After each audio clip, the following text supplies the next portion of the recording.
Hey, good evening, pipe friends. Hope this finds everybody doing well. Just a little quick housekeeping. I'm smoking just a little old cheap $3 cigar I picked up at a local cigarette / tobacco shop. It's a Quorum. It's made in Nicaragua. It's not much to it, but I enjoy them. They're kind of a stout cigar, and I like a stout cigar. There's one that I really like. It's kind of a real pale looking cigar, and it's not very long. It's probably 4 inches or so, but it's a really big around.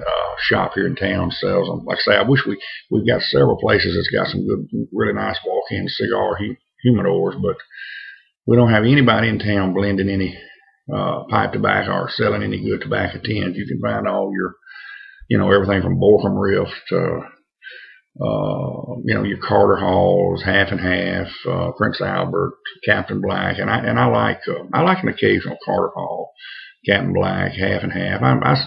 I smoke those once in a while, but I'm going to find out the name of that real light colored cigar. It's pretty decent looking. I mean, it's really good room note, really good aroma, and pretty good tasting.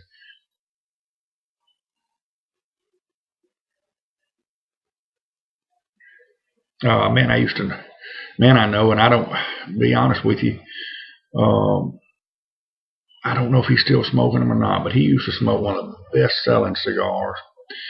It was called a Bering, Bering.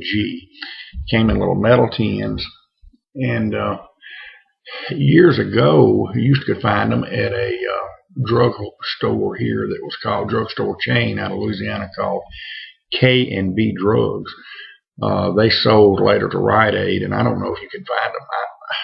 I've looked here a few days ago, and a couple of places and couldn't find them. I'm gonna get online and see if they still make them. If anybody knows anything about a Bering, let me know. Back 20 years ago, I used to smoke a few of them. I liked his, and back then you could get 5 in a pack for. There was about $1.50 a piece, probably $7.50 a box. I imagine they're probably $3 now, 3.50. But I haven't seen any. If anybody knows anything, let me know. But just sitting around here tonight, just to turn it in, kind of a little bit bored, want to do a little video. We've got some heavy rains here. We've no telling what we're going to get in the way of rain. The ground here is just saturated, but I'm not complaining. We come through such a dry summer that if we get a little ahead of the ball game this year, that's going to be all right too. A lot going on in this country. We got some issues with gun control. I don't know what Obama's going to do with this, with some executive orders, and I'm not going to get into anything political here. I'm going to try to keep that off of this channel.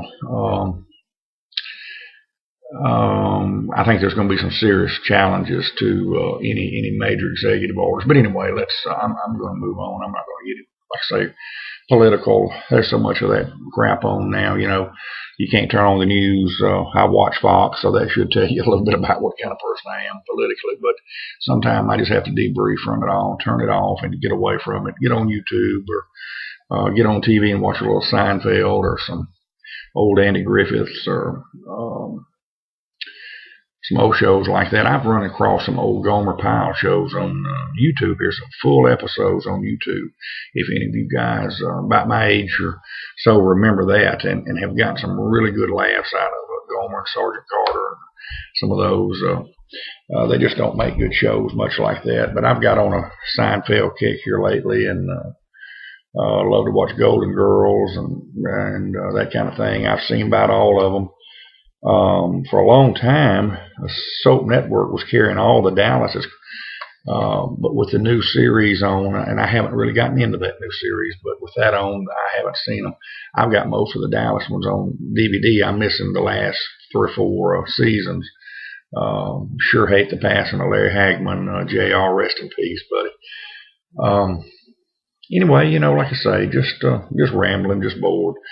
A little bit of nostalgia. You know, I did the video the other day on some of my Texaco memorabilia.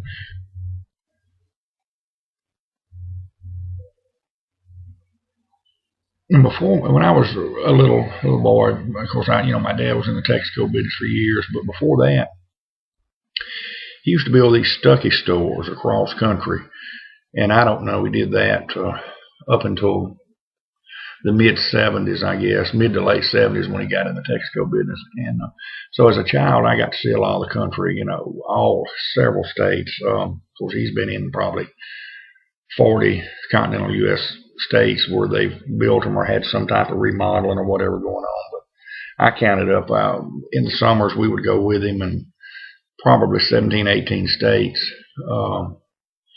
Was fortunate enough to have seen. Well, I've been through a bunch of the states, but we probably actually lived in summers in about 12 different states. We might be finishing up a job in 2 summers. We may be fortunate enough to live in, 6 or 8 weeks in, 2 different states, and was real fortunate in that respect to see the country. But anybody that remembers those old Stuckeys, and I've got a Stuckey t-shirt on, it kind of made me think about that. And used to find them on the roadside. They had Texaco gasoline, real clean restrooms. Always had a little snack bar. Really good pecan log rolls and Divinity and all kind of pecan candies, peanut brittle. They had really, like I say, the pecan log rolls were just really good, and you can still order those online. But if you want the original, a little history about Stuckey's. During World War II, the government actually helped Mr. Stuckey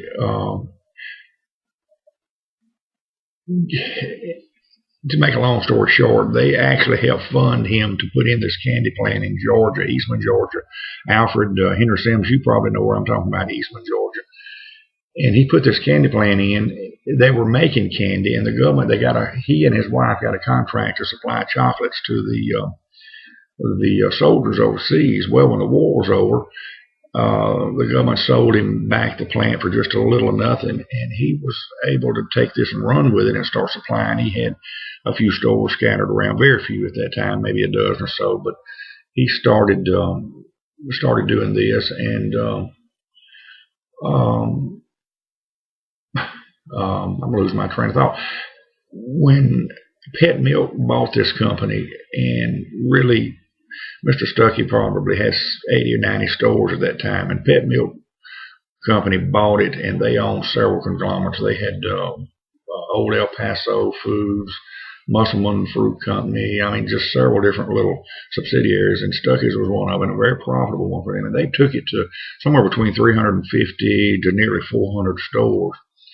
Illinois Central Railroad bought Pet out, and IC Incorporated wanted nothing to do with Stuckey's and a couple other their divisions, so they just started piecemealing. They would just, close it and sell off the property, and they just really ravaged the company. It was worth more to them to do that. Well, Standard Candy Company wound up with a Stuckey deal, and they are the ones that make the candy for Cracker Barrel now. So if you're looking for the old original taste from the original Stuckey's pecan log, you can find them in Cracker Barrel, and they're made by the same company, Standard Candy Company, who bought Stuckey's deal out, bought their candy deal out. And of course, you can still find a few Stuckey's on the road, very few.